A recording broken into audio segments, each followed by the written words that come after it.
One of the challenges with doing computer-generated characters in a real scene is the integration of that character into the scene. So what you want to do is you want to find ways for that creature or that character to affect its environment in a real way to get the reality of it. Taking a character such as Humongousaur, who doesn't exist in reality, and integrate him into a shot presents some challenges. Humongousaur was this big, hulkish character that was jumping around and kicking up dirt, and he had to obviously blend into the live-action plates that were shot.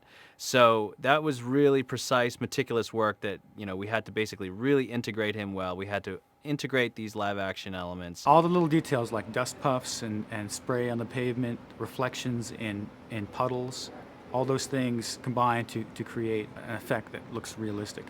In order for us to integrate Humongousaur consistently throughout the sequence, we have to get color-corrected plates as sort of a base to start with. That's sort of our foundation. I was responsible for building the initial shading setup for Humongousaur, which is how he reacts to light, the look of his skin, his eyes, his teeth.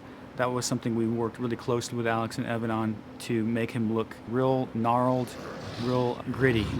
One of the things that we did on the show was not have things really in light. We didn't always have to see him really clearly. Sometimes by having him just kind of in shadow and really high contrast, it really made it much more menacing and much more interesting. Environmental things, kind of like the dust, the footfalls. He does kick up some dust as he's moving around. All these things that you can add to the actual 3D character help integrate him into the shot. We knew that there was going to need to be a lot of interaction between Humongousaur and the environment.